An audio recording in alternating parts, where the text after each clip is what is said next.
Welcome, one and all, to a very special episode of Sam's podcast. Today, I'm joined by the Armchair Directors themselves, Crandall and Mercy. So, thank you guys for coming on. It's an honor. Thanks very much for having us. Bonjour, comment ça va? Yeah, we've been talking a while about doing some kind of collaboration, and we've all been He so just busy. totally, he just totally no-sold my French Canadian. Thanks a lot, Sam. um, It's a pleasure to be joining Sam. You're over there in the jolly old UK. We are in Kitchener and Guelph, Ontario, Canada, and we're gonna have some fun today. Thanks for having us on. yeah, awesome. Um, so we're basically just kind of gonna wing it. We pretty much just decided before we before we started the call that we would basically talk about Star Wars. Yeah, Bit we of wanted to keep it positive, right? We were originally going to talk about RoboCop, but that's going to be depressing with the new reboot out. So let's talk about something that everybody loves. Yeah, exactly. And to be fair, I've probably run it into the ground if I'm being honest. After my video, people are going to say, "All right, Sam, we get it. Shut up." I mean, after Amazing Spider-Man and Man of Steel, I should probably just quit while I'm ahead. Yeah. Yeah, you might want to think about that. But yeah, I mean, I guess we'll put an emphasis mainly on Star Wars Rebels, which is coming out soon. And it's got quite a few Star Wars fans talking. Partly because Clone Wars was cancelled, and I personally haven't watched the series as a whole. I've only seen a few one-off episodes, but I don't yeah, think you can. I don't think you can watch it as a whole. It is so disjointed. And what's the? I just got to ask Sam, what's the profanity situation on your podcast? Are we allowed to swear on it, or you want of to keep it? course, go ahead. It's such a fucked up series. It feels good. Being a huge Star Wars fan that I am, I never could get into it. It's just so disjointed. The timeline's all over the place. Um, I don't really know if anyone can sit and watch all the Clone Wars and go, ah.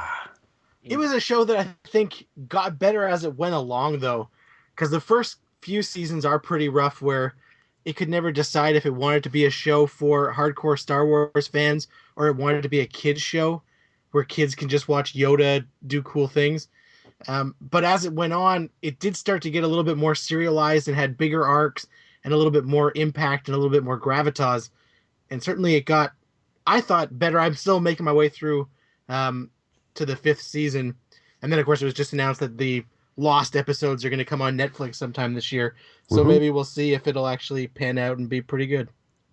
Yeah, it seems like they pulled the plug on it right, like when they were getting into the period I wanted to see. Mm-hmm. Yeah, That that's gray area that they never allowed any screen time or not much screen time in the movies of Anakin's fall, the growing dragon as described in Matthew Stover's novelization of Revenge of the Sith, that dragon that's whispering in his ear and driving him insane. They never got into that other than, what have I done in the movie? So that's what I thought. Hey, this is awesome. Go back and fix your mistake with mm, this weekly TV show. And instead, they had Jar Jar Binks impersonating Jedi.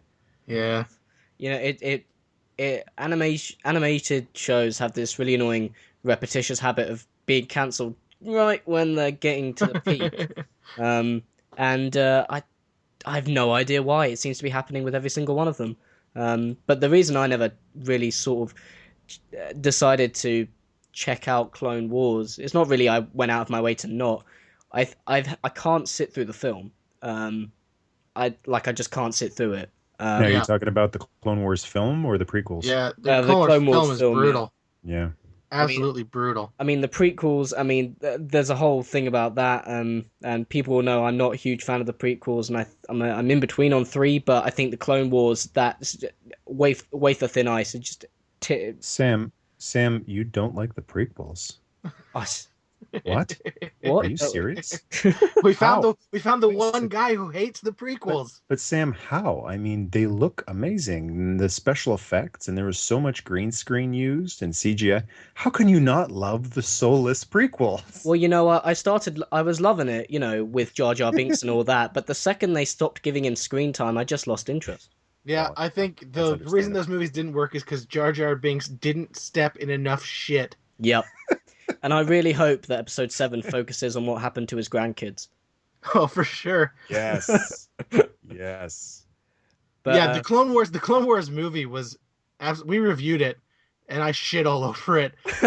I hate it, especially what is that Hutt's name? Mercy, you remember more than I would. His That arm poor, with a hat. yes, oh, just the worst. Truman Capote, a purple Jabba the Hutt. What the fuck? Okay, yeah, so to tie in a little bit of discussion into the new upcoming Star Wars Rebels, one of the main reasons I couldn't get into Clone Wars was just that fucking Thunderbirds look that George Lucas said, I want to look like Thunderbirds. ugh. I don't know why the hell he went with that, but they just looked so stupid to me. That's gone in Rebels. Now they're looking just a little more well proportioned, Yeah, for Yeah, it is a sure. different animation style, that's for sure. which And I'm really appreciating that. Like I'm already just from the few previews they've released on the show more excited about it. And the other thing I really wanted to talk about, this Rebel show looks cool. It's in the right time period for my tastes. I want Yep. to explore that dark times period that's always been off limits for such a long time. Yeah, and But the prequel sort of time has sort of been done to death by now, don't you think? it is like, and then resurrected and then killed again, and Yeah. just they beat that horse, that poor dead horse. They beat it into glue. But one of the newest features they've released on Rebels is who I'm assuming is the main character of the show, Kanan, voiced by the rapidly aging Freddie Prinze Jr. What the hell happened to this guy? Yeah, That's what happens when you work for Vince McMahon, I guess. it's almost as if he's trying to do the Matt LeBlanc, but he didn't give it any time to look he realistic. does look like Matt LeBlanc in episodes in this video. That's what he sort of looks like. Yeah. But I'm glad that we've got a Jedi or a closet Jedi starring in the show, because for me, Star Wars needs a few key elements. I understand that you're not always going to have Vader, but Vader is a very important part of the equation for me. The droids are very, very nice to have there. Luke and Han Solo. I enjoy Star Wars a hell of a lot more when Luke and Han are in it. I understand they can't Yep. always be in it, but the lightsaber, that's what I'm getting to. I need that lightsaber. I need to hear that. If there's no light swords, then fuck it. So I'm so glad that this character of Kanan is a closet Jedi. He's one of these guys who got that distress beacon that Obi-Wan sent in Revenge of the Sith. And from the promo they've released, it sounds like he's trying, or his character arc is that he's going to be re-embracing that Jedi side of himself, which will work nicely with the antagonist of the show, which is, I believe, called the Inquisitor, which is some kind of Sith apprentice. Again, it's very similar to that video game's Force Unleashed. Mm-hmm. So we're kind of repeating ourselves here with different character names and designs so that certain character creators don't keep making money on these things. Mm. That's always an issue. But I really like the idea of having Kanan, who, again, talking about reimagining previous characters, he's a very Kyle Katarn type of character, if you're familiar with who that is. Yeah, and like you were saying with the whole Star Wars needs a few elements, I think, that whole space pirates. I mean, where have they gone? Where have they been? Yeah. And they were that was the core element of Han Solo and Chewie. So, yeah, it looks like he's a whole bunch of different characters merged into one. I just hope they can carry the whole thing in one character. Yeah, it does look like, even the video on YouTube says Meet Kanan, Cowboy Jedi. So they are going for sort of this Mal Reynolds, who was based off of Han Solo to begin with. Yeah. But things always come full circle, where now, they're adding a little bit of that cowboy Western feel to this guy, Kanan.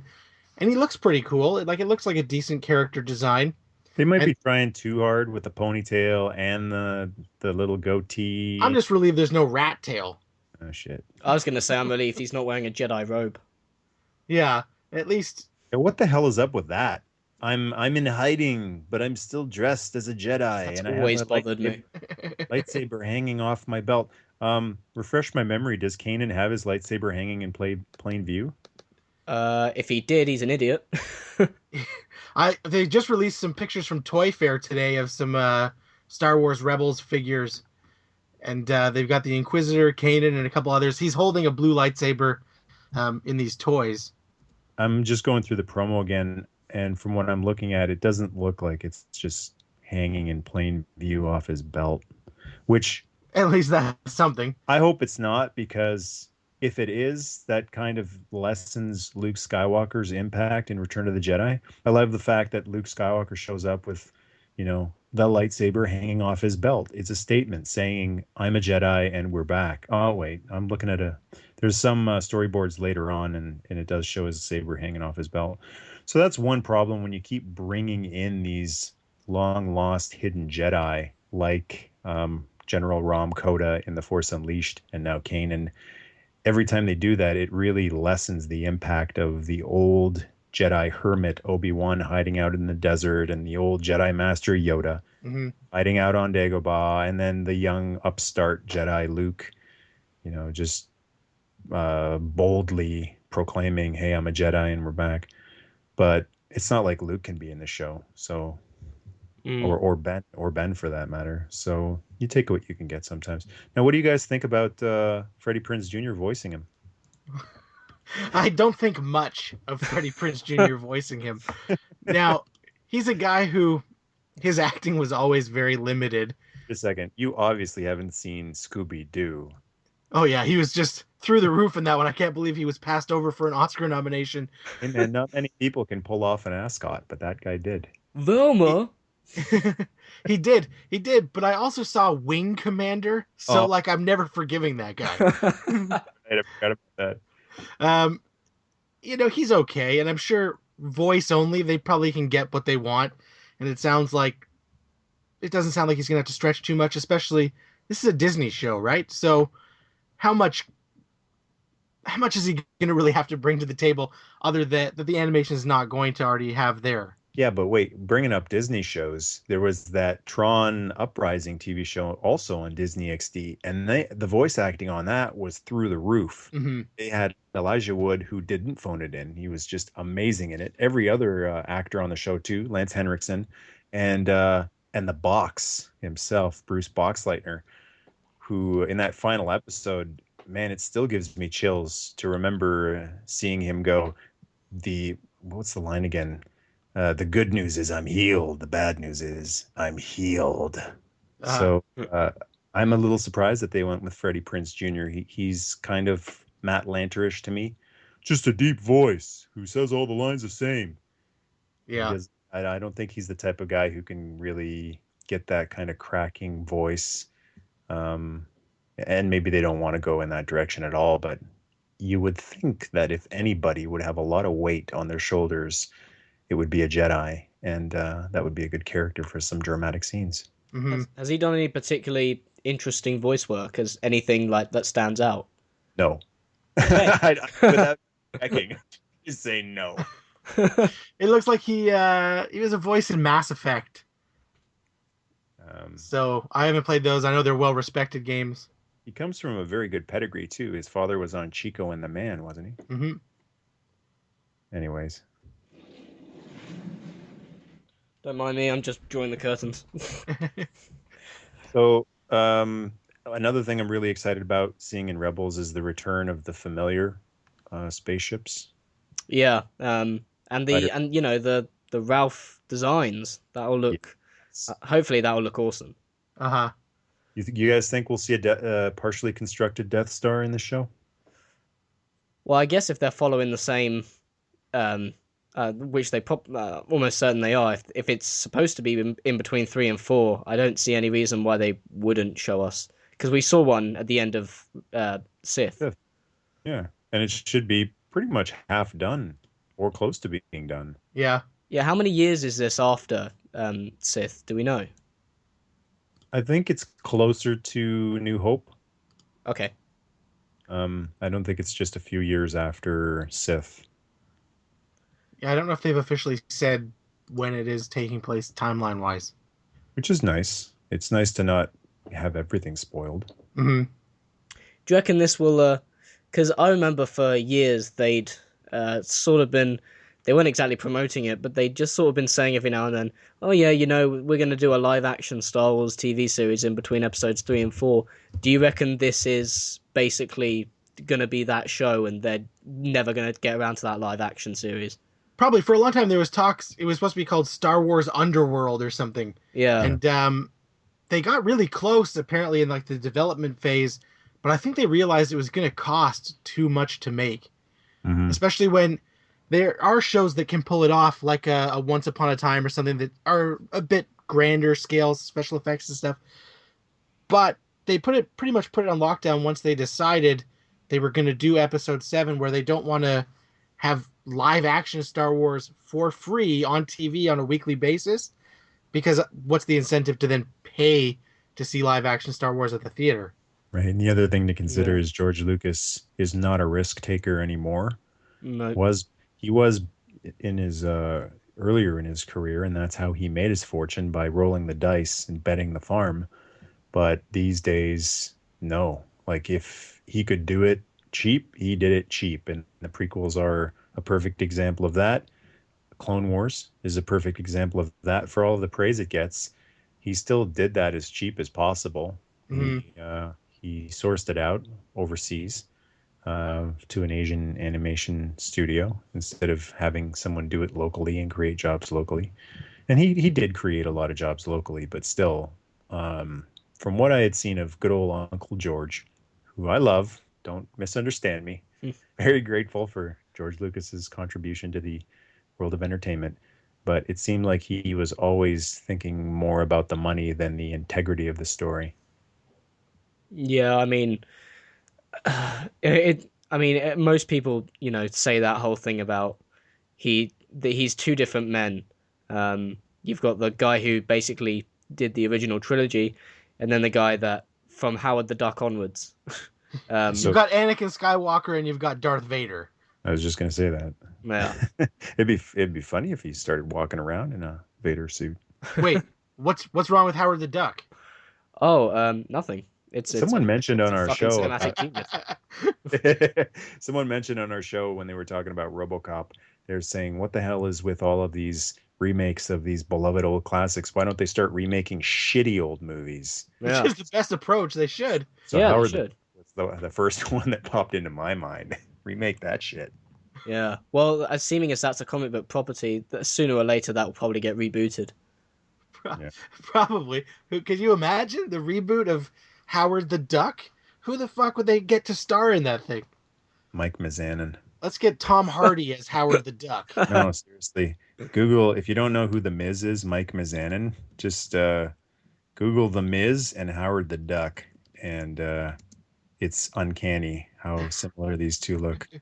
The funny thing is, Howard the Duck has kind of grown a strange cult following over the years. If they did do a reboot or a remake, you probably know there'd be some kind of awkward reference to the duck tits. Sure. Which I would personally love to see. Yeah. Not because I'm into ducks or anything, just because it would be a funny reference. Anyway. Back to Star Wars. Yeah, we Star weren't Wars. going to touch that one. But I mean, So yeah. Since this is in the time period that's more familiar, and Obi-Wan is accessible in this time period, I guess what I'm trying to say is, since Old Ben is in the desert during this time period, Yoda is on Dagobah. Do you think they'll go to those characters just for like a sweeps week ratings pop or something? Well, and do you want them on Rebels? They did a lot of that kind of stuff in the Clone Wars, where it kind of felt like they were jumping at that opportunity to incorporate original trilogy characters and prequel characters and put them in the same room as each other. So I wouldn't be surprised if they pull that trick a few times here as well. Yeah, I think they will too. I don't think they're going to do it right away, because they're going to want everybody to basically get on board with these new characters and endear us to them. So I don't think we're going to get too many of the classic people that we immediately love, just because they don't want to remind us that we aren't with them all the time. But I think eventually you're definitely going to see cameos from a lot of those characters, just because that's the best way to keep the hardcore fans invested, right? And Sam, you remind me of some of those cameos now that I forgot about, like Chewbacca in the Clone Wars, which was absolutely inconsequential. Yep. And I'm not remembering any of the other big original trilogy cameos because they were absolutely inconsequential. He was also in Revenge of the Sith. Actually, the one I'm remembering is the Qui-Gon Jinn one, and that was very special just because Liam fucking Neeson did the voice. Yeah. Like, what? For real? So that one was kind of cool, but for the most part, it's just like a who cares type of thing in the Clone Wars when it happened. And I kind of feel like it'll probably be the same thing in Rebels if we see Yoda. It'll be a combination of what the hell is Yoda doing in this show, and also, okay, well that didn't matter. I really don't see Kanan meeting up with Yoda and being trained. Yeah. Well, isn't the idea that he was pretty much trained and then the war started and he went into hiding? Well, then maybe like a reunion, like, hey, how you been? Hey, buddy. How's the galaxy doing? Yeah, I haven't seen you in a while, Yoda. I think a more likely one would be Kanan visiting Tatooine and running into Old Ben, and maybe even have Luke do a little cameo on the show as kind of a lead-in to Episode 7, because I would think they're definitely going to want to do something on Rebels that leads into Episode 7. And to me, the thing that would most hype it, not that you need hype for Episode 7, but still, they're going to do it because of that whole synchronicity thing Disney loves doing, is to have like a young child Luke just have some little part in the cartoon. Yeah, for sure. Yeah, it'll be interesting to see how they play it out because with Greg Wiseman taking it on, hopefully it'll have much more focus on what it actually wants to do and be. Because I think that's one of the problems with the Clone Wars, from what I've seen of it. Sometimes it's good, sometimes it's bad, but it always felt like sort of fan fiction, especially with the thing that sticks out in my mind most in that area is Darth Maul. You know, people said, "Oh, that's an awesome character. It's a shame they killed him off at the end of Episode 1." So what they did in the Clone Wars was they brought him back. I know. So I mean, and you know, I haven't seen every episode. I've seen bits and bobs of where he is, and it looks kind of cool. But that does kind of scream to me, sorry, we'll take it back. Look, here he is. So I hope there's. Yeah, we didn't kill that guy you all loved. We're giving you more of him. Sorry, my bad. Yeah, it's You all like thought he was going to be the new Vader, and he was just some fucking one-off. Yeah, I really that was one of the few things that I really liked in the Clone Wars when they brought back Maul and they went that route with them.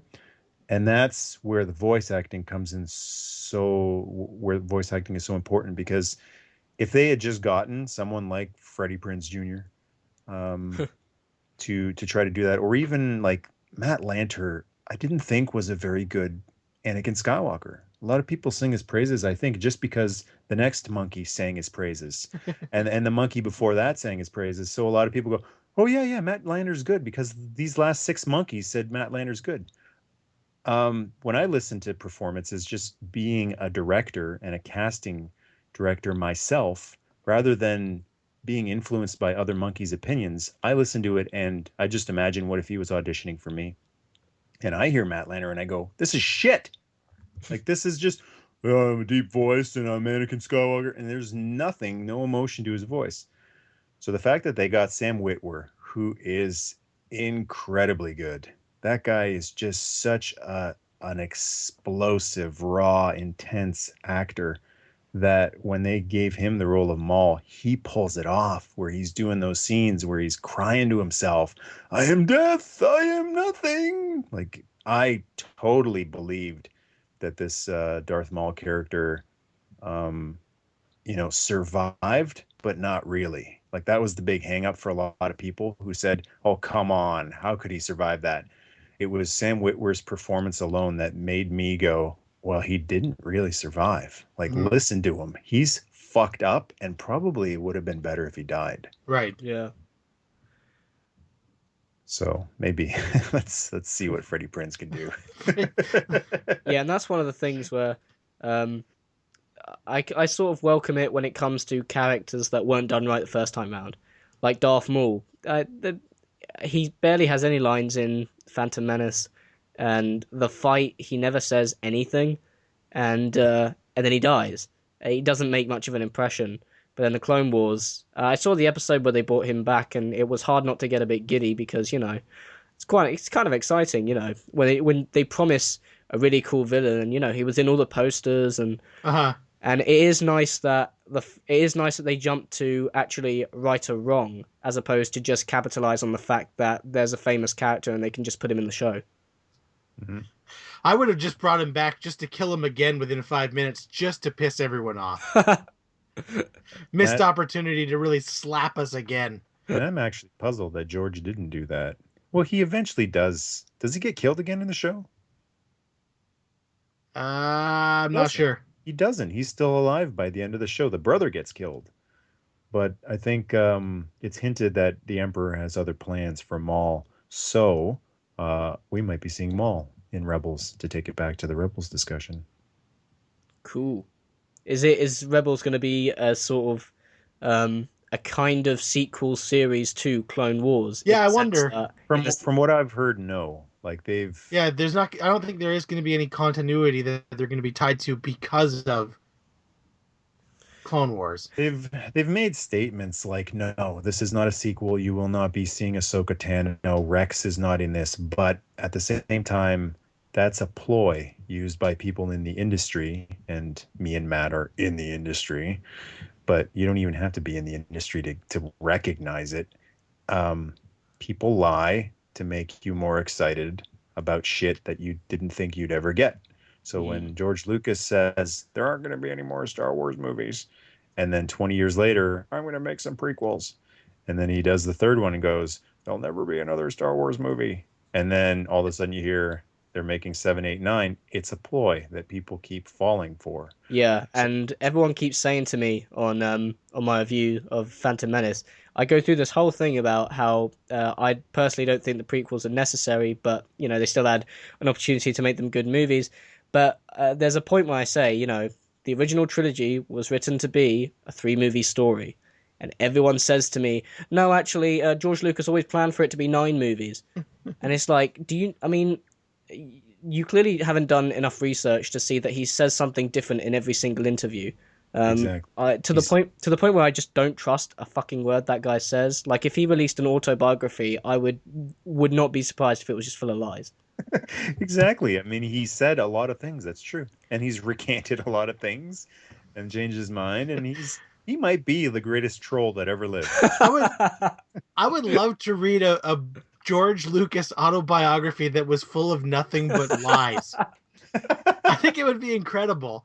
Like, just that's a great opportunity there, George. If you're listening, you got to get on it, buddy. Write your own autobiography and just fill it to the brim with fucking untruths. Matt, I think it's fairly safe to say George Lucas is listening. Yeah. And then when I put this scene, I really hope there'd be another rock in front of R2-D2. Somebody find out where this Crandall guy lives. I want a few of my friends to pay him a visit. I've had enough of his bullshit. And then he's gonna send them over to get me to direct Howard the Duck reboot. Yes. That's my punishment. Right after the Willow trilogy. In this scene, but they wouldn't let me. Right after the Willow trilogy is completed. Well, that's pretty much Star Wars Rebels. Everything we know about it up to this point, and pretty much as we can speculate on it. The last thing I wanted to bring up about Rebels is, do you guys want to see Vader in it? Because Vader is such an important part of Star Wars, but do you want to see him in cartoon form? Yes. See? When you don't give it any thought, you go, fuck yeah, Vader! But when you think about it, do you really want to see Vader as a cartoon? Well, that's my hesitation, is that my knee-jerk reaction is, of course, why wouldn't I want to see Darth Vader? But then it's like, do I want to see a cartoon Darth Vader that might be, voiced by Disneyfied and like voiced by Matthew Lillard? Yeah. Well, the interesting thing is, you've got those characters from the original trilogy, and for me, I think it's quit while you're ahead. Boba Fett died in Return of the Jedi, leave it there. Darth Vader died, leave it there. And then you see him in Revenge of the Sith, and it's like, this is exactly what I was afraid of. Yeah. But in saying that, I can't imagine that Rebels could fuck him up any more than the No did. So, do what you gotta do. No. Where is Padme? I think Vader is an absolutely integral part of Star Wars. I am like very, very sure that we will see Vader in some form in the upcoming trilogy. It's just because, as passionate as we Star Wars fans are, sometimes that passion for the wars makes us blind to the fact that many, many, many people aren't that familiar with Star Wars. And when they go to see Star Wars 7, they'll go, "Where's Vader? Where's the guy in the black suit?" So I think JJ will incorporate that suit. It doesn't necessarily have to be Anakin Skywalker in the suit. It can be anybody in the suit. They could go to Madame Tussauds wax museum and visit the suit. I mean, like here's something to think about that probably a lot of people haven't considered. It could be Luke in the suit, like father, like son, just as simple as that. And there you go. Mark Hamill gets to sit it out for episodes, 8 and 9, and maybe even part of 7 if that's how he winds up being in the suit. A lot of people might shit on that and go, "No, you can't have Luke turn to the dark side." But in my opinion, that's an awesome reaction because that's the reaction we were supposed to have and didn't get it due to shoddy directing, filmmaking, maybe even acting. If you want to pick on Hayden, casting, we were supposed to go, "No, I can't believe." It was supposed to be us going, "No." When Anakin goes into that suit, it's tragedy. It's heartbreaking. And since that was fucked up, and a lot of people are saying, "Hey, like this new trilogy is our do-over," then do it over. Put Luke in the fucking suit and you get over it.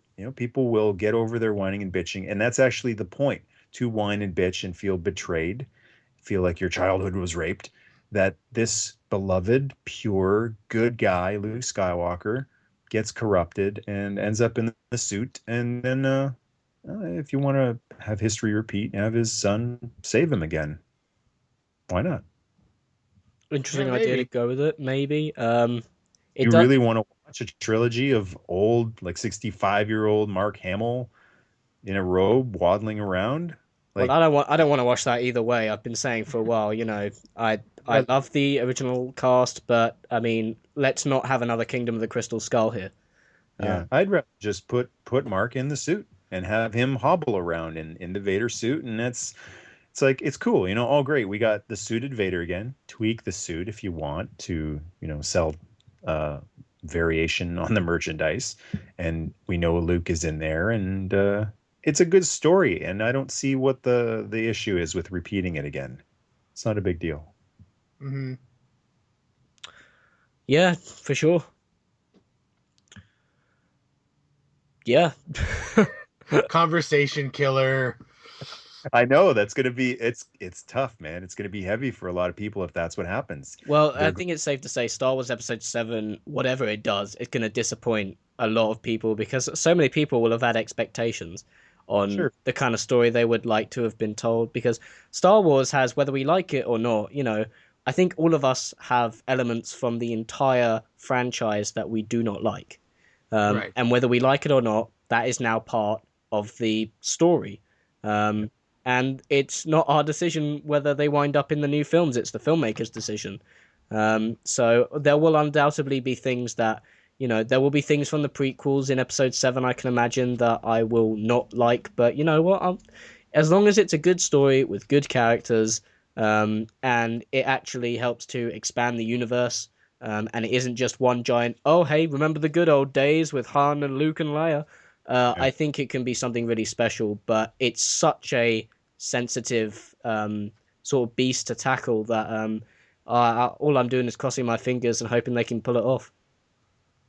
Yeah, I think they've got a good team that if anybody's going to pull it off, they do have the right people to try and pull it off. They've certainly got the right director. So that gives me faith that, Kathleen Kennedy and JJ, I think, know the expectations. They know the disappointments, and they're going to try and manage the expectations this time around. And they're going to try and, honor what they have to stick to. But they're going to try and make it up to us for the misfaults of the prequel trilogy. So we'll see how they do. But I think they've got the right people in place to make that as good as possible. Now that the more I think about it, the more I do want that Luke turn, because it's that shocking thing that a lot of people are going to be very pissed off about, but in a good way. Like in the way that a movie is supposed to piss people off, get them emotionally invested. The way the prequels pissed people off wasn't the right way. It was this is poorly done. I'm Yeah, being it was sloppily written. yeah, this is sloppy. I'm being duped. I'm being taken for my money. I'm not getting my money's worth. Whereas if you turn Luke, that's like a sporting event when you get emotionally invested and you're just so pissed off when your team loses. It's heartbreaking. But then you cheer that much harder the following year when they come back. Right. And if you turn Luke into a bad guy, it makes me think that the interaction between Han and Luke is going to be so much more interesting to watch than just same as old times again. I don't want to see an old Luke and Han sitting there and reminiscing about the old times. Oh man, here we go again. But You if you don't want like a Space Cowboys meets Star Wars? no, you're right. I've changed. You're absolutely right. No, but if you've got Luke as a yellow-eyed Sith, imagine a Han Solo doing a scene with him instead of just, oh shit, kid, it's the same old thing again. Here we go. Hang on to your teeth and don't worry, she'll hold together. But instead, that gives Harrison something to do. And you know Harrison wants desperately something to do to Yeah. sink his teeth. So you put Han Solo in the same room as an evil Luke Skywalker who just killed a bunch of their friends. Well, Han Solo finally has something to do. He has that Obi-Wan role. I loved you. You were my brother. What are you doing? That's real weight that Harrison Ford can finally sink his teeth into, because he's always complained the character has nothing to him. He's got no mama. He's got no daddy. He's just a one-trick pony. Well, you have Luke. Hey, who knows? Maybe even Luke cuts his own sister down. How's that for gravitas? That would shock the shit out of people, that's for sure. There you go. And that's the type of shock that might just wipe out a lot of the bad that came before it in terms of the prequels. That's some really memorable shit that will lessen, the other shit. And if something like that happens, then you've got a character like Han Solo who has a brother. He's always said he doesn't have any family. I guess Chewie is close. I mean, even if Luke cuts down Chewie instead of Leia. That would certainly be more plausible as something that would happen. Like, I would be very surprised if Disney okays that Luke is going to kill his own sister. Well, think about it. Anakin killed a bunch of children, and he killed a lot of his own friends. Yeah, but they were bad actors, so they deserved it. they did deserve it, and we weren't dealing with Disney at that point. Mr. Skywalker, there's too many of them. What are we going to do? God. I don't think you can really use that that explanation anymore with Disney. Like it's Disney. Because from what I saw in a lot of recent Disney movies, the one that really comes to mind is Tron Legacy.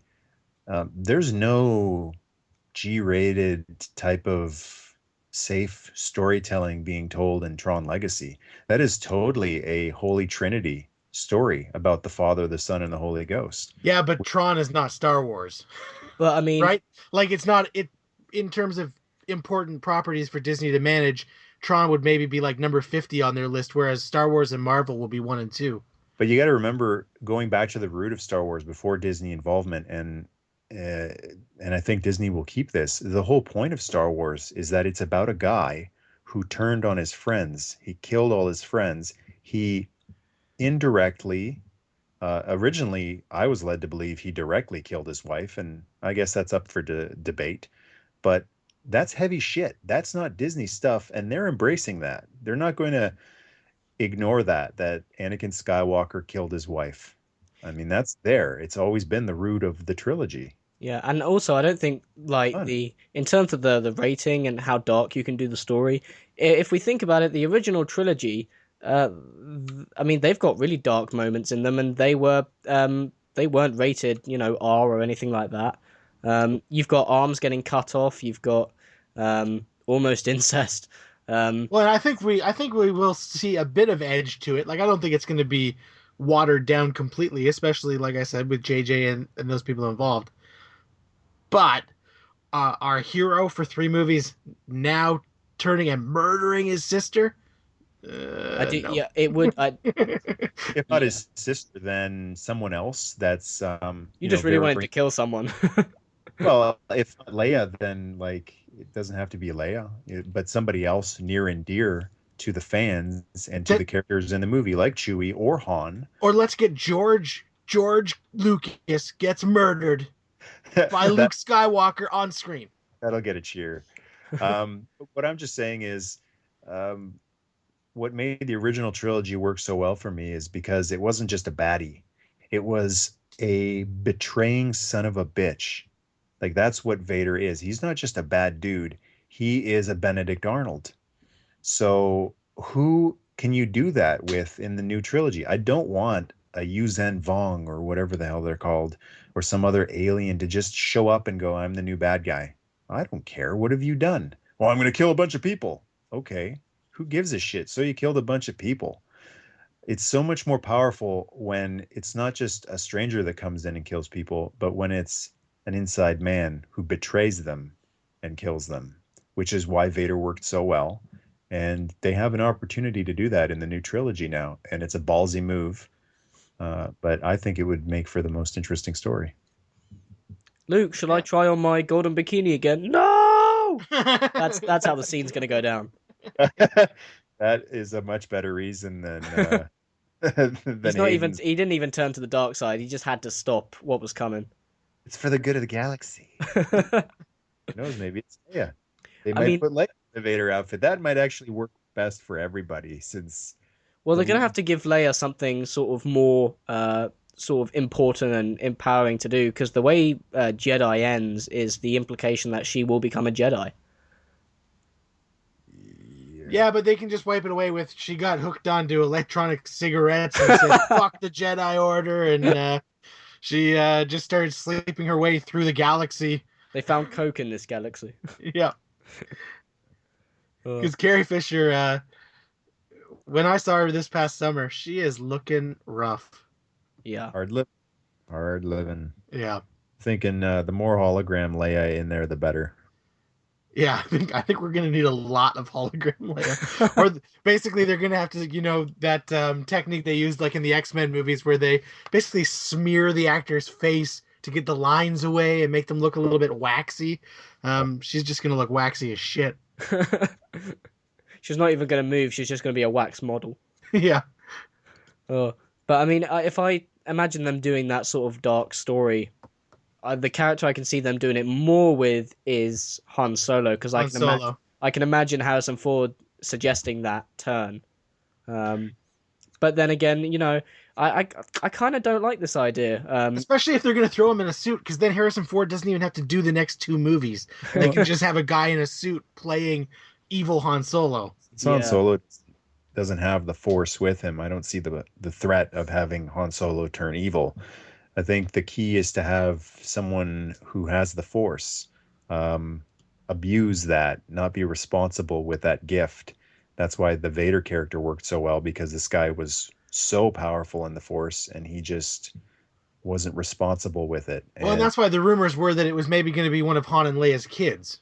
And they've done that in the books, and that didn't really work well, in my opinion, because they're just almost like a new character, like I said earlier, who just comes in and then they're the villain. Like, okay, you're the kid, and yeah, that's something. That's some sort of connection, and the betrayal has some oomph to it. But I think the story is always so much more powerful, like in the original trilogy, where it's the child that's good trying to redeem the evil parent. Because that happens so many times. It's like that Harvey Dent line in The Dark Knight, where he says, you either die a hero or you live long enough to become a villain. Well, if they're bringing back all of these characters, it kind of seems to me like one of them at least should have lived long enough to become the villain. Well, and that's actually something that JJ himself has explored on Alias on TV, where Jennifer Garner played Sydney Bristow, and her dad was a top agent, but her mom was like this evil mastermind, and she had to make up for the sins of the family and stuff. So that's not outside the realm of possibility, because it is squarely in JJ's wheelhouse. Yeah, and I'm not worried about the whole, well, what do you do to the character of Luke then when you go back and blah, blah, blah. Well, it's a different character, and people need to learn that young Luke is a different character than old Luke. Young Anakin is a different character than old Anakin. It's something that people will get over, and it adds more weight to the character too. You'll be able to go back if let's say it's the Luke Skywalker character who gets turned, if anyone is turned. So much speculation, which is what I love about this time period where we don't have any concrete info. But if you go back and you watch the original trilogy again, knowing that Luke turns to the dark side, it makes it so much better, in my opinion, that look how good he was and how he went astray. And then those moments in Jedi where he does lose his shit, it makes sense. Like, yeah, he did have that potential. So I just think it would strengthen the original trilogy rather than weaken it. In terms of emotional response, I think that would be great. But I don't know. It's just I kind of think that in that sort of annoying, repetitious Star Wars habit that I kind of want us to get away from. Again, it feels like them going, "Oh, sorry, we fucked up. We're gonna try again." And I think after a while, you kind of just have to leave it alone. I think we've done the whole turning to the dark side and the good side a few too many times for it to still be interesting. But I mean, you never know. That's like you're saying. At this point, there's no concrete info. They could do anything they wanted at this point. And the trouble with a with a property that was sold for $4 billion is that they're going to hit some certain safe points. It's Yeah, not be about telling the best story. It's going to be about telling the story that includes Luke Skywalker, Han Solo, Princess Leia, Chewbacca, droids, marketable characters that were part of this $4 billion deal, the Falcon, Darth Vader, and elements, lightsabers and the Force, and just elements that they need to keep this property strong and making money. So, as excited as I am about Episode 7, I also take it with a grain of salt, knowing that this is more business oriented than let's make a kick-ass movie and change history here. yeah. I mean, the fact that they greenlit these films the second they got the rights kind of said that straight away, Yeah, let's make some. which is annoying because that's kind of happening with everything at the moment. Um, uh, yeah, I mean, so much. There's so much to think about in terms of what they could do. Um, but yeah. I might just not go see these damn movies. I just prefer speculating. Well, my sort of feeling on it is that I guess I'm one of the few that just thinks it works as a trilogy long story, and the original trilogy is the only sort of part of Star Wars I really care about. And outside of that, I just think it's a bit unnecessary. So I've kind of already just accepted, it's happening. Let's at least try and get a good movie out. Mhm. I'm really enjoying this speculation period. It reminds me back before the prequels, before that abomination known as Phantom Menace came out, where I just got to wonder, what is Uncle Owen's role in this going to be, and is he going to be a swashbuckling pirate like Han Solo is? And He's and just a guy. they took all that away from me. So I'm enjoying, even if these three movies coming up, well, I guess more than three, they're going to be doing spin-offs too. Even if they all suck, it was nice to be able to be imaginative again about the possibility of Star Wars for at least a short period of time. Yeah, Yeah. and at this time period, it actually shows how strong Star Wars is with its fandom. It's Like so much bigger than any of us even realize. like Phantom Menace was so disappointing to me that my imagination stopped with the Phantom Menace. I stopped giving a shit about it after the Phantom Menace. Like I didn't wonder what's going to happen in Attack of the Clones and what's going to happen. I just didn't give a shit. I went to see Attack of the Clones a few weeks after it came out, and then Revenge of the Sith when I was good and ready. I just went and just got it over with, is what it Yeah. felt like. Just get this over with. And I'm the dedicated fanboy that I fucking was counting down the minutes to all three of those movies, even when the first one sucked and the second one mostly sucked. And then, of course, I was dying to see the third and saw it opening day. Shit. I enjoyed it. and now, like, if you told me I had to, just go kneecap one of my good friends and you would show me episode 7 right now, then they're going to be limping around for a while because I'll go do it. It's all right. I got some pretty kick-ass knee braces.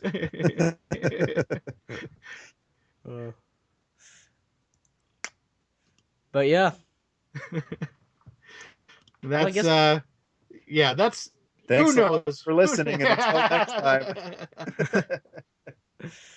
Enjoy the show. That sounds like that's about all we have to go on at this point. It does, doesn't it? Yeah. Well, yeah, I guess, 55 minutes in, we can wrap it up now. This was a lot of fun. Thanks for coming on, guys. It sounds like you had a lot of fun, Sam. Yeah. Thank you very much for having us. I mean, Sam, you've got to learn to stop laughing so much because you need to be a little more serious, Sam. Oh, okay. Well, being facetious. Well, yeah. Cheers for coming on. Whatever. Hopefully, you cut this shit out. If not, it's not. Yeah, thanks for coming on. Fuck you guys. See you later. It's not like we've ever withheld our fuck ups from our listeners before, so who cares? But it's been a pleasure to be talking movies with another passionate film fan. Matt and I started doing this in order to meet other like-minded, passionate film fans, people who enjoy it and they're not just looking for a fight. Like, fuck you! You don't know anything about movies. Yeah, thank God we didn't do RoboCop.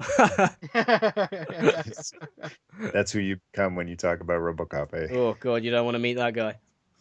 I haven't seen it yet. I sort of want to see it. I can't stand going to the movie theater, so like I'm already in a bad frame of mind in a theater anyway. That's the surprisingly good thing about it is that it's not being released in 3D, so there's that. Yeah, that was surprising to me. It does seem like the film that they would have said, "Oh, make it 3D, get some more money coming in." Mm-hmm. Yeah, as I'm such a huge fan of the original, just from the previews and stuff, it all rests on the guy in the suit, the man in suit. Yeah. And this Kinnaman just doesn't do it for me. He just seems like another, guy, the Captain America guy who's adequate, but just kind of a deep voice and no real charismatic presence. And it's such a tough act to follow when you're following Peter fucking Weller. I know, yeah, and I mean it's frustrating because in the new film, there are a couple of scenes where you can tell the guy can act, but the script gives him nothing, man. And it just feels like, he's just he's being tested on and his mind's getting fucked about by a bunch of people, and he just doesn't really have anything to do. So I mean, I'm sure Kinnaman's a good guy. But I mean, like, I wouldn't even compare him to Weller. That just makes him look terrible. But didn't you think in the movie that the reason that they chose him for this program was because he was so fucking average and milquetoast that they didn't want anybody who was like extremely strong personality to be RoboCop? Whereas in the original, they pick Weller because he's like the only guy who's been blown to shit. Because there's a scene in this remake where they're like looking at potential candidates for this, and they reject a lot of people because they have too much personality or too much history of violence. And then they come to Alex Murphy, who's just like the most boring fucking guy there is, who happens to have been blown to shit. And they're like, yeah, I guess. Wow, that's honest. Yeah. So I thought that his lack of like personality was actually like intentional. They wanted like just an average guy who wasn't gonna rock the boat too much. But what's interesting about that? That's all fine. There's nothing interesting about that, but that's part of the whole thing is that they pick like this average guy and there's nothing interesting about him until you make him a robot. And then it's about taking away his humanity, but his humanity wasn't all that interesting, so should we even care? I don't know. If I'm doing that movie and the script says we pick the most boring guy, I'm not going to cast the most boring actor to play. I'm sure the script didn't say we picked the exact most boring guy. I'm reading into some. They had it in brackets. I'm make sure he's casting Matthew McConaughey, man, to play the most boring guy because he can play boring, but then in moments where it's necessary, he can be not boring when he's gone through this ordeal. Although it would have been so great to have McConaughey as RoboCop. I want to They see just unveil him in the suit, and he's like, "All right, all right, all right, your move, creep." I want to Devil see alive, you coming with me? McConaughey You know, as whatever you feel like. to do a little plug for a recent video we just did. Matt and I were joined by our buddies Steve Casson and Scott McCullough. We did a full-length commentary of Return of the Jedi, and we played a little recasting game during the entire commentary. And I think we settled on McConaughey as Han Solo. Yeah. Is it? Yeah. That'd be interesting. All right, all right, all right. Great shot, kid. Those 1 in a million. Yeah, you know what? But yeah, so people don't actually know this, but Crandall and Mercy were actually the reasons I checked out the original RoboCop last year in the first place, because it was when you guys reviewed the Blu-ray. Yep. And it had always been at the back of my mind, you know, it's another one of those classic films that you've got to get around to seeing.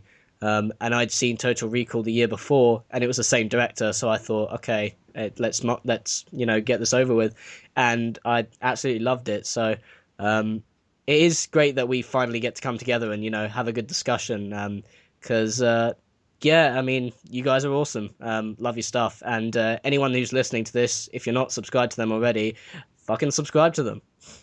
Yeah, thanks, man. We appreciate it. youtube.com/armchair directors, and we're glad that you enjoyed that. That's one of the great things that we can do about our show, is for all of the young pups out there who aren't familiar with the classics, to be able to make recommendations. And I remember when I was young and the crusty old bastards would tell me, your shit sucks, kid.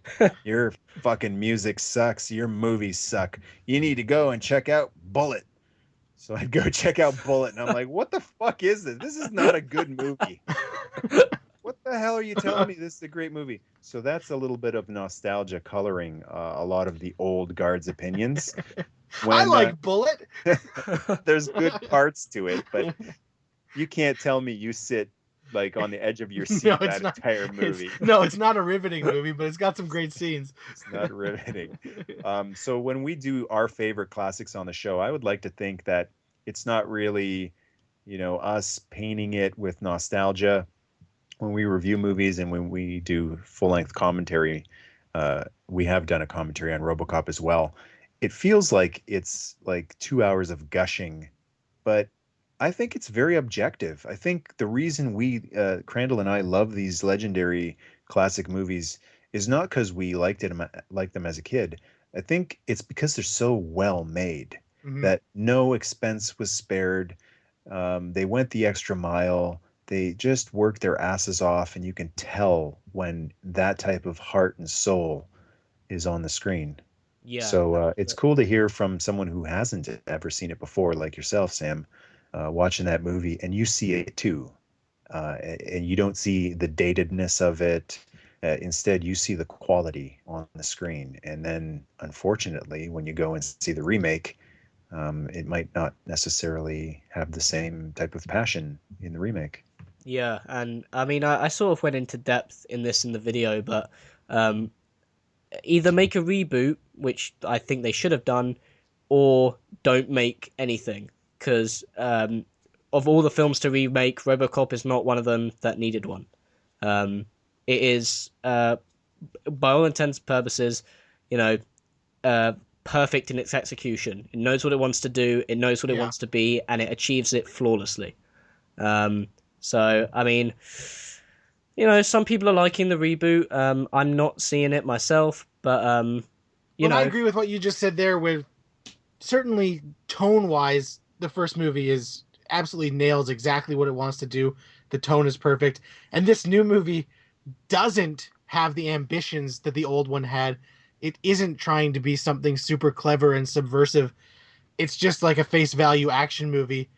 But I appreciated that they didn't try and be as smart as Verhoeven, because they knew they weren't going to fucking do that. Yeah. Well, but then again, at the end of the day, then what was the point? Why bother doing it? Yeah. And if they had made that exact same movie, but not called it RoboCop, I bet people wouldn't actually be that up in arms about it. Yeah, that's what I liked about Pacific Rim. Pacific Rim could have easily been something. They could have easily slapped a recognizable franchise name to it, like Grandizer or Voltron or something. Yeah. And I love that it was just this thing that has never existed before. So it bombed. So what the hell do I know? Yeah, Hollywood is the way it is for a very specific reason, and we can bitch and cry about it all day long. But the point is, it is that way because it makes money. It And, you does. know, If they had put that movie out and called it Mechanical Policeman, and everybody else saw it said, "Man, this movie really aped the shit out of RoboCop. Like it really ripped it off." It wouldn't have done as well, probably. Right. But people wouldn't be as mad because it was a movie that ripped off RoboCop rather than being a remake of RoboCop. Now, what I'm wondering is, like, what is this movie? How's it doing? Box Not office not wise? great actually. Okay. So it ends up being it's going to be like number 3 or number 4 for the weekend, which is pretty terrible for a movie that costs this much. So here's a radical idea for the people who cry about reboots and remakes and they can't stand them, and why do you have to remake something that's almost flawless? don't go see it.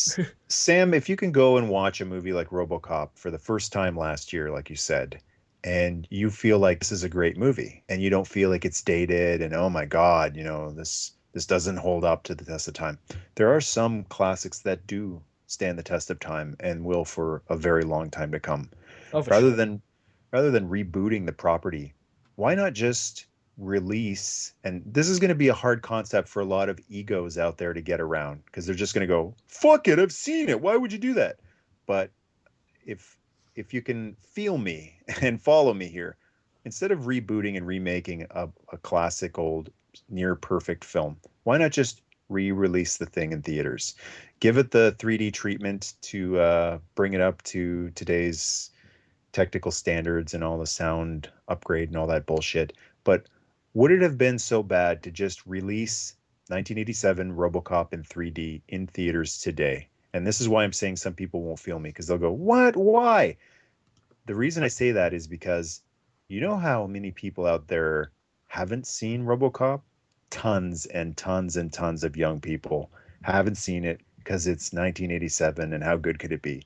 But you put that movie out there, you give it the 3D treatment, and you tell them, you do these nice packages, commercials, promos, and you tell these young people, you're mistaken. This thing is fucking awesome.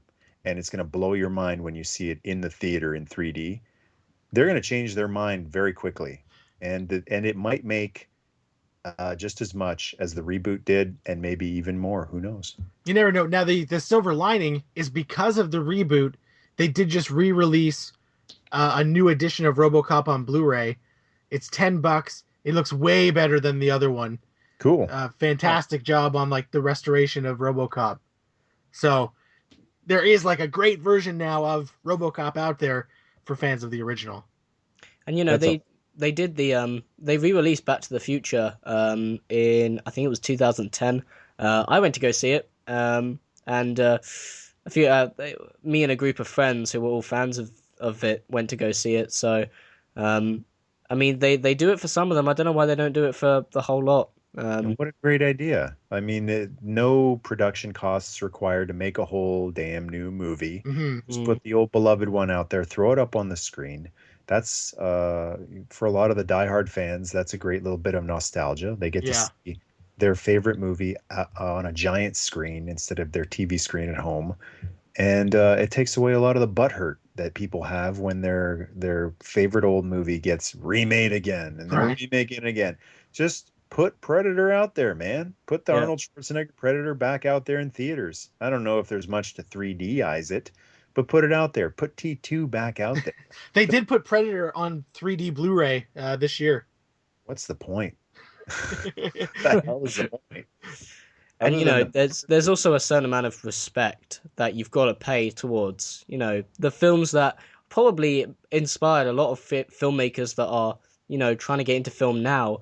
A lot of those films that inspired them should be the kind of films that they're putting back out there. There's something that just screams so soulless about just the second they've got those rights to the character or the film, they just remake it because that name, you stick that name in the title and it brings in an audience and it brings in money. And there's something so corporate and business about it that it feels like it's not only being disrespectful of the previous films, but it's also ignoring the fact that they are classics.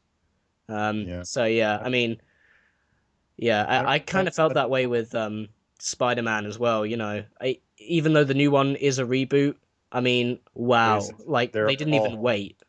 Sam, they're all new. Like the Toby ones are new to me still. Yeah, but what I'm mainly focusing on the fact that, you know, they Right. waited what, 5 years? Yeah, that's just Yeah, insane. the body was barely even cold. Yeah, I mean, like, there's you know redoing it, starting from fresh, and then there's just being completely fucking disrespectful. Yeah, overdoing it. Yipper. Well, I guess that kind of wraps up our conversation. I think it does. That was a nice. We were wrapping up, and then we went on for like another 15 minutes there. Yeah, that always happens. Yeah, let's not bring up Star Trek. We'll be here for another hour. Yeah. So TNG, no, okay. But yeah, again, guys, thanks for coming on. A lot of fun. Hey, thanks for having us on. It was great chatting with you.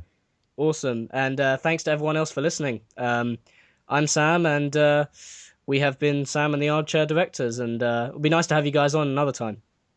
Absolutely, anytime. And we'll have you on our show very soon as well. I'm going to get my ass out there into the theater and hopefully not be surrounded by fucking apes and troglodytes and Neanderthals kicking my seat and chomping popcorn. Yeah, chomping the Popcorn. Was it you who had a horrible experience watching Man of Steel the first time? It was Mercy, yeah. Yeah, I walked out of it. There was a dude chomping popcorn, and I was literally tapping on his knee, and he wasn't feeling it. He wasn't sensing that I'm tapping on his knee. And finally, his dad is like, "What the hell?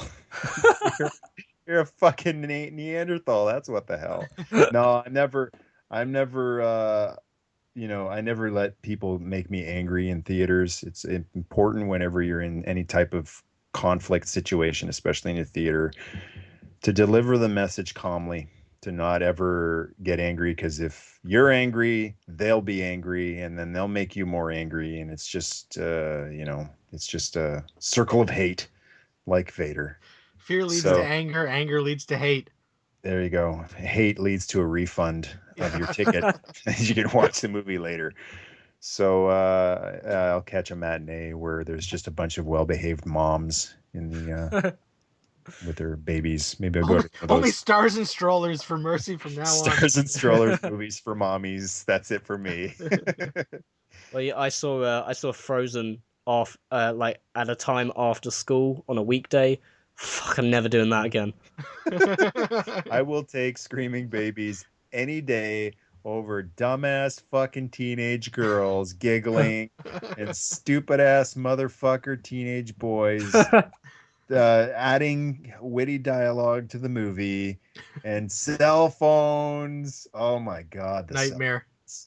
I cannot believe how it's idiocracy in full effect. People are getting dumber and dumber. I mean, you tell a person shut the cell phone off and they look at you like you're from another planet. Why God's name would I shut the cell phone off during the movie?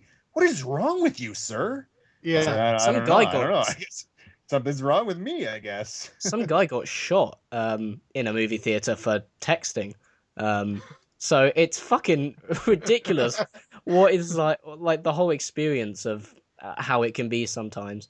That's pretty extreme. Although, like, sometimes it's just disrespectful and rude, and you wish that you could, kick that person out right away. When I saw 12 Years a Slave, a dude took 3 phone calls during it. 12 Years a Slave. Come on. Yeah, a class left in movie theaters, which is why I don't do too many, premiere screenings anymore or opening weekend screenings, because it's gotten really out of hand. And I'm talking about my kind of mid-sized little town of Kitchener, Ontario. That's like, that's not even Toronto, like a giant city like Toronto. It's just people forget to behave themselves when they're around other people. Yeah. All right, that's segue. Yeah. This is literally the end. Are people just as bad in the UK at the theater as they are over here? I would have said so. But then, yeah, I would have said so. Yeah, it's not great. Feel the But same wherever you go. Wherever you go, there's going to be people who are going to not be considerate of people around them. And I physically can't do it.